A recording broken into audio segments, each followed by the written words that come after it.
안녕하세요. 연금설계연구소 방효진입니다. 언제부터인가 많은 분들이 건물주가 꿈이라고 합니다.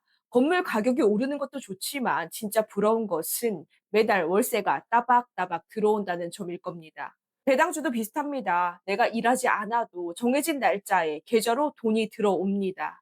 그래서 노후를 준비하는 분들이 배당주에 관심을 갖는 것은 너무나 자연스러운 일입니다. 그런데 여기서 한 가지 질문을 드리고 싶습니다. 은퇴 후 생활비를 정말 배당금만으로 만들어도 괜찮을까요? 저는 배당주를 하지 말자는 이야기가 아닙니다. 배당은 은퇴 후 생활비를 만드는 좋은 현금 흐름이 될 수 있습니다. 하지만 함께 봐야 할 것이 많습니다. 바로 세금과 건강보험료입니다.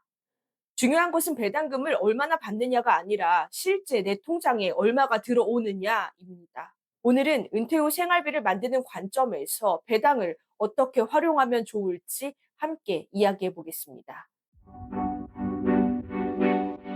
여러분은 왜 배당주를 하려고 하시나요? 아마 대부분은 월급처럼 매달 돈이 들어왔으면 좋겠다. 이 이유일 것입니다.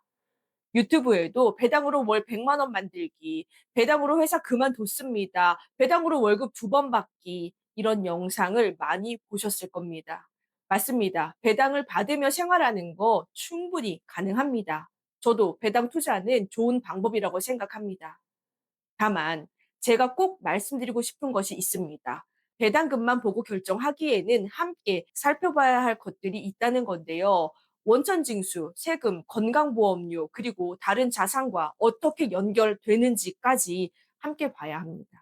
은퇴의 현금 흐름을 만들었던 사례를 하나 소개해드리고 싶은데요. 60대 초반 여성 고객입니다. 혼자 생활하고 계시고 현재는 일을 하시면서 월 400만 원 정도의 근로소득이 있습니다. 아파트도 있고 정기예금, ISA, CMA 적금도 꾸준히 준비하고 계셨습니다. 제가 처음 드린 질문은 노후에는 생활비가 얼마나 필요할까요? 고객님은 300만 원 정도면 될 것 같아요. 라고 말씀하셨습니다. 그런데 신기한 것이 있습니다. 제가 이 질문을 드리면 그 순간부터 머릿속으로 계산을 하기 시작합니다. 300만 원이면 1년에 3,600만 원, 10년이면 3억 6천만 원, 20년이면 7억 2천, 물가 상승률을 계산하지 않아도 벌써 필요한 돈이 이렇게 커집니다. 사실 많은 분들이 이 단계에서 이미 노후 준비는 실패했다. 결론을 내버립니다. 그리고 나서 대부분 저는 노후 준비가 하나도 안 돼 있네요. 이렇게 말씀을 하십니다. 그런데 한 가지를 더 여쭤봤습니다. 국민연금은 얼마나 나올 예정인가요? 대답은 190만 원 정도였습니다. 생활비 300만 원, 국민연금 190만 원, 부족한 돈은 110만 원. 이것이 가장 먼저 해야 하는 계산입니다. 은퇴 설계는 300만 원에 20년치 7억 2천을 만드는 것이 아니라 매달 부족한 110만 원을 어떤 자산으로 어떻게 만들어갈 것인지를 설계하는 과정입니다. 많은 분들을 만나다 보면 이미 여러 자산을 가지고 계신 경우가 많습니다.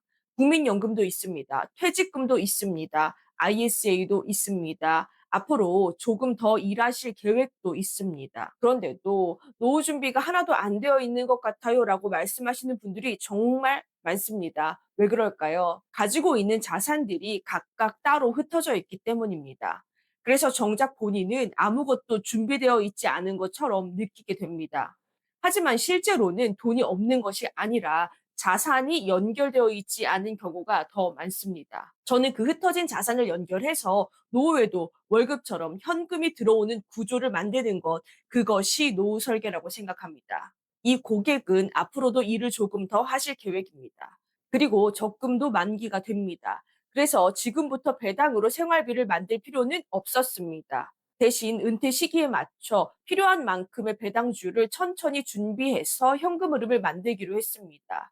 그리고 그 과정에서 세금과 건강보험료까지 함께 고려한 배당 규모를 계획하고 있습니다. 제가 처음부터 배당을 크게 만들지 않은 이유가 있습니다. 배당 소득이 늘어나면 세금을 함께 고려해야 하고 상황에 따라서 건강보험료에도 영향을 줄 수 있기 때문입니다. 무조건 많이 받는 것이 중요한 게 아니라 필요한 시기에 필요한 만큼 받는 것이 중요합니다. 여러분이 꼭 기억하셨으면 하는 것이 있습니다. 투자와 세금은 하나입니다.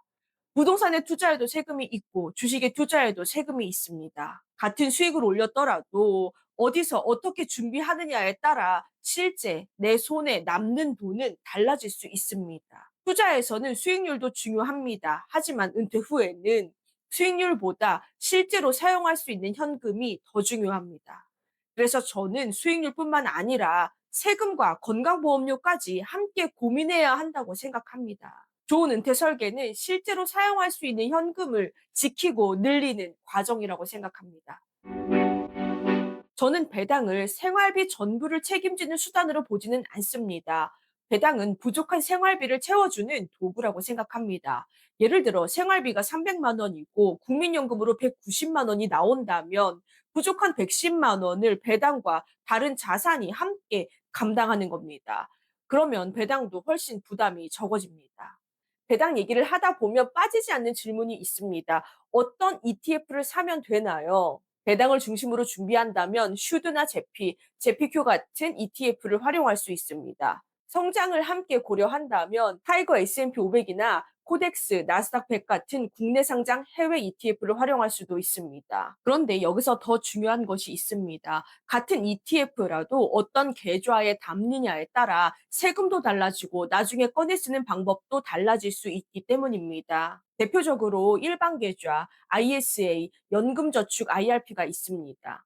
중간에 자금을 활용해야 하는 경우라면 ISA가 좋은 선택이 될 수 있습니다. ISA는 의무 가입 기간을 채우면 비교적 자유롭게 활용할 수 있고 일정 금액 비과세와 분리과세 혜택도 받을 수 있습니다. 그래서 노후를 준비하는 과정에서 중간 자금을 마련하는 역할에 잘 어울립니다. 반대로 연금저축과 IRP는 노후를 위한 장기 자금을 준비하는 계좌입니다. 세액공제 혜택이 있고 운용 수익에 대해 과세를 나중으로 미룰 수 있기 때문에 오랫동안 투자하기에 적합한 구조를 가지고 있습니다. 그래서 당장 사용할 돈보다 미래 생활비를 준비하는 역할에 더 가깝습니다. 하지만 오늘 ISA와 연금저축 IRP를 말씀드렸다고 해서 모든 분에게 같은 순서를 추천드리는 것은 아닙니다. 나이와 소득, 직업, 이미 가지고 있는 자산에 따라 먼저 준비해야 하는 계좌는 달라질 수 있습니다. 어떤 분은 ISA가 먼저일 수 있고 어떤 분은 연금저축이나 IRP가 먼저일 수도 있습니다. 중요한 건 어떤 ETF를 사느냐 보다 내 상황에 맞는 순서로 준비하는 것입니다. 그래서 저는 역할을 나눕니다.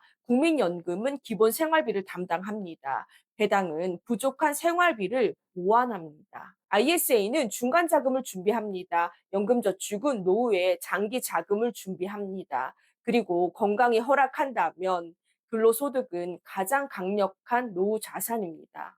이렇게 각자의 역할을 나누면 하나에 올인하지 않아도 안정적인 현금 흐름을 만들 수 있습니다.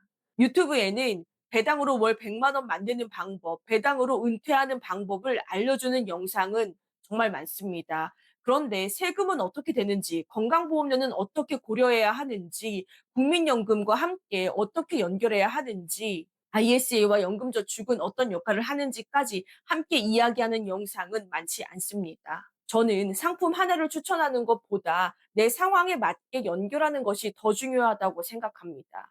많은 분들이 은퇴를 앞두고 돈이 부족하다고 생각하십니다. 정말 돈이 부족한 경우도 있지만 이미 가지고 있는 자산을 어떻게 연결해야 할지 몰라 막막한 경우도 많습니다. 그래서 저는 연금 설계는 돈을 만드는 일이 아니라 이미 가지고 있는 자산을 연결해서 월급처럼 현금이 들어오는 구조를 만드는 일이라고 생각합니다.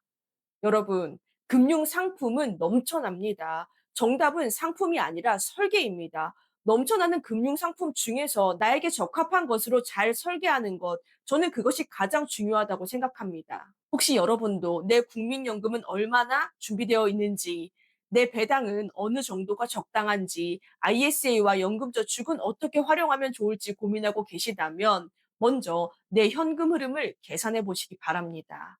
그러면 생각보다 많은 것이 이미 준비되어 있다는 사실을 발견하실 수도 있습니다. 오늘 영상이 도움이 되셨다면 댓글로 의견 남겨주세요. 여러분은 은퇴 생활비를 어떻게 준비하고 계신지, 어떤 부분이 가장 궁금하신지도 함께 이야기 나눠보면 좋겠습니다. 그리고 내 국민연금은 얼마나 받을 수 있는지, 은퇴 후 생활비는 얼마나 준비해야 하는지, 또는 계산이 어렵게 느껴지신다면 고정 댓글을 통해 편하게 문의해 주세요. 오늘도 영상 끝까지 시청해 주셔서 감사합니다.